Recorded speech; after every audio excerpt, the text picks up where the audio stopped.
How does God make us strong? And how do we draw on that strength when we admit that we're weak? It's such a crazy concept. And again, it's one of those times when the Bible makes us flip our common understanding and adopt a new mindset. I've got a coffee, I'm sat in the woods. It's been a bit rainy today, a bit cold, but it's nice to sit down with a hot coffee. I've even got some apple pie left over from church, which is awesome. So I'll be eating that later. But in the video, I thought we could talk about weakness and strength. What does it mean to get strength from God? What is it? How do we get it? And what is weakness? How do we admit that weakness? And in doing so, how does that get us the strength? So I thought we could start off by reading 2 Corinthians, and we're going to look at chapter 12. I've got my Bible here. So chapter 12, I'm just going to read 3 verses, so it'll be 7, 8 and 9. And so this is Paul talking now, and it says, "And lest I should be exalted above measure through the abundance of the revelations, there was given to me a thorn in the flesh, the messenger of Satan to buffet me, lest I should be exalted above measure. For this thing I besought the Lord thrice, that it might depart from me. And he said unto me, My grace is sufficient for thee, for my strength is made perfect in weakness. Most gladly, therefore, will I rather glory in my infirmities, than the power of Christ may rest upon me." So there we go, 3 verses from 12 Corinthians. Definitely recommend reading that chapter to get some context before and after.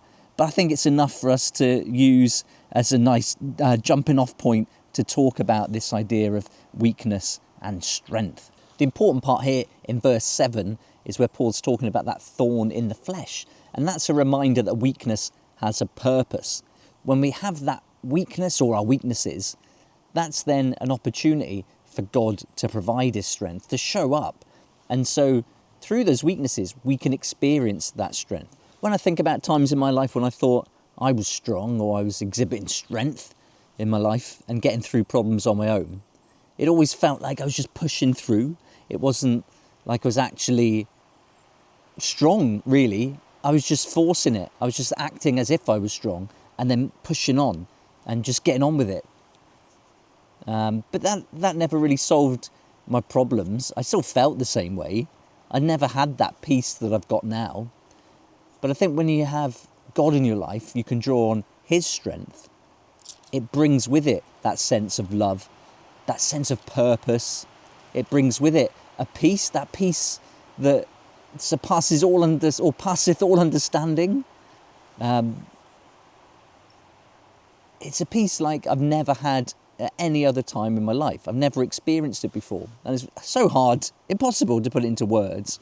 And I really like it when I can talk to other believers who've also experienced that peace, because we each know what we're talking about. We just can't explain it.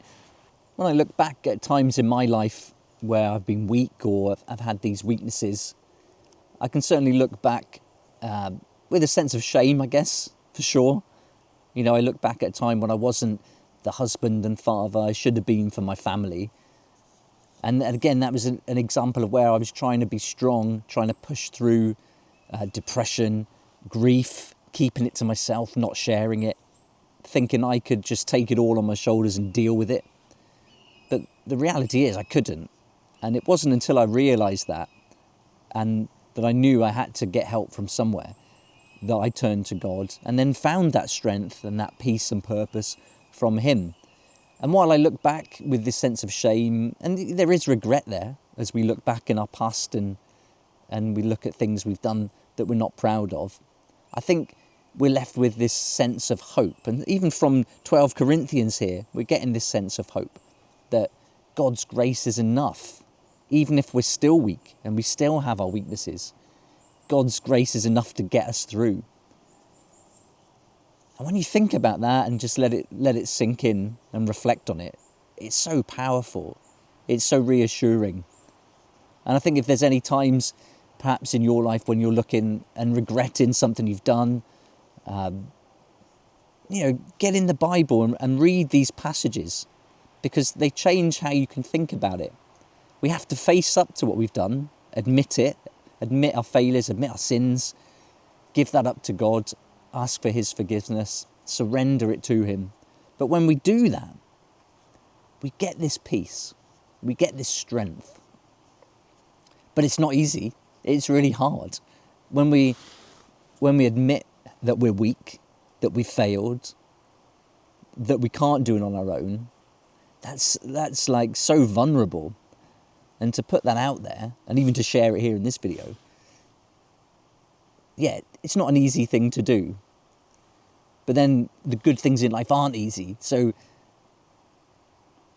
if we get the opportunity to do it, I think we've got to. We've got to share it with God. We've got to talk to each other about it. Again, expressing these traits we talked about last week from 2 Peter, these 7 traits, one of them being brotherly love. Talk to your fellow Christians, share your problems, your worries, and help each other. And you can get so much from that. And that ties into something else I was recording earlier on here in the woods, about the idea that we can get God's love or see God's love through the action of others. So this brotherly love is really an expression of God's love here in the world with each other. And that's amazing. And being part of a church, a community of Christians is just the best. Not just because we get delicious apple pie that I've got here, but we get so much more than that, you know. And so if you haven't joined a church yet, but you're looking to, then definitely seek one out. Seek out that community, that fellowship, because it's just so rewarding to be part of. You can help other people. You can practice this brotherly love that we read about in the Bible. And so, yeah, get in the Bible, read, pray, meet up with other Christians, and then address those weaknesses, take them to God, face those failures that you've had from the past. Any fears you've got, just share them with God and ask him to help. And he will, I'm sure of it. Now, I've been in the woods for a good few hours today, walking around, making some videos, and thinking about this idea of weakness and strength. And all around me, I'm surrounded by these trees. And, you know, these trees, some of them are massive, and they're so strong, but they've also got all these broken branches attached to them. And for me, those broken branches are like our weaknesses. You could easily snap them off, but the tree is standing strong. And when you look at that tree, it gets its strength from its roots. The further those roots go into the ground, the more strength that tree gets, the more nutrients it gets, and it can grow bigger. It's still got the weaknesses. All those broken branches are still on these trees, but it's standing strong. And for me, that's a lot like us and our faith. We can be broken on the outside, we can have weaknesses, but when we root ourselves in our faith and we make faith our foundation of our life, and we work on those foundations and strengthen them through reading and praying, and then applying what we've learned in the Bible to our lives, through things like 2 Peter and those 7 traits, like working on those traits actively, then we strengthen those roots. And in strengthening those roots, we become strong. But we've still got the weaknesses, and we're still going to bend sometimes.